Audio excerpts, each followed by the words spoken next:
بسم اللہ الرحمن الرحیم۔ شروع اللہ کے نام سے جو بہت مہربان اور انتہائی رحم کرنے والا ہے۔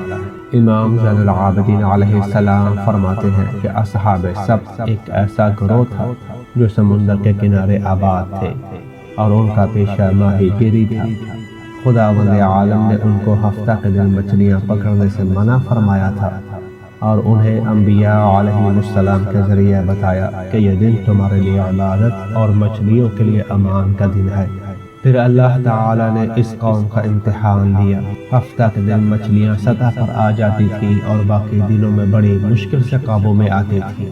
اس قوم نے ایک عجیب طریقہ اختیار کیا اور یہ خیال کیا کہ اس سے ہفتہ کے دن کی حرمت بھی بحال رہ سکتی ہے اور مچھلیوں کا شکار بھی ہو سکتا ہے۔ چنانچہ انہوں نے سمندر سے چھوٹی چھوٹی نہریں نکال کر اپنے اپنے گھروں تک لے آئے اور دروازوں پر انہوں نے بڑے بڑے حوض بنا لیے۔ جب ہفتہ کا دن آتا تو وہ اپنی نہروں کا منہ کھول دیتے تھے۔ مچھلیاں امان خداوندی پر اعتماد کرتے ہوئے ان کی نہروں میں آ جاتی اور حوض میں چلی جاتی تھی۔ عصر کے وقت جب مچھلیاں واپسی کا ارادہ کرتی تو وہ نہروں کا منہ بند کر دیتے تھے۔ اس طرح ہر شخص کے حوض میں بڑی مقدار میں مچھلیاں پھنس جاتی اور وہ اتوار کے دن مچھلیاں پکڑ کر فروخت کر دیتے تھے۔ جب انہیں اس عمل پر برا بھلا کہا جاتا تو وہ بڑی ڈھٹائی سے جواب دیتے کہ ہم یہ مچھلیاں ہفتہ کے دن نہیں پکڑتے، ہم تو اتوار کے دن مچھلیاں پکڑتے ہیں۔ امام زین العابدین علیہ السلام نے فرمایا وہ جھوٹ بولتے تھے کیونکہ وہ ہفتہ کے دن مچھلیوں کو حوض میں بند کر دیتے تھے اور خدا کے سامنے بہانے بنانا چاہتے تھے۔ اس طرح سے ان کو بڑی مقدار میں مچھلیاں مل جاتی تھیں۔ مچھلیوں کی فروخت سے انہوں نے بے انتہا دولت کمائی اور وہ اس دولت کو شراب و شباب میں لٹانے لگے۔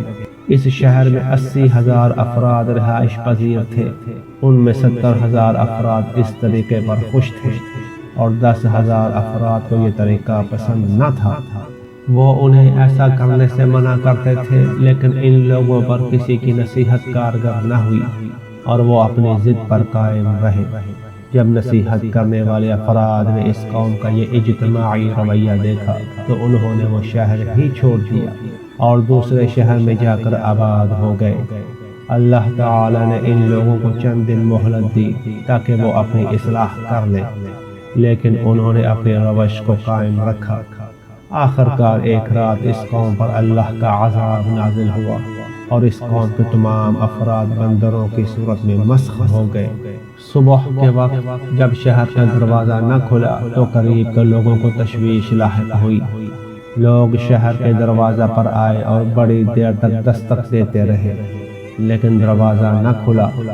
پھر انہوں نے شہر کی دیوار کے ساتھ سیڑھیاں لگائیں اور اندر جا کر دروازہ کھولا۔ جب دروازہ کھلا تو لوگوں نے ایک عجیب دل دہلا دینے والا منظر دیکھا کہ تمام لوگ بندر بن چکے ہیں، ان میں ایک بھی انسان نہیں ہے اور بندر اپنے اپنے دروازوں پر بیٹھے ہوئے حسرت سے ایک دوسرے کو دیکھ رہے تھے۔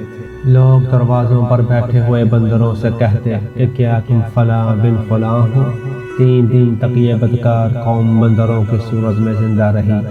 3 دن کے بعد اللہ تعالی نے سخت بارش اور ہوا کا طوفان بھیجا۔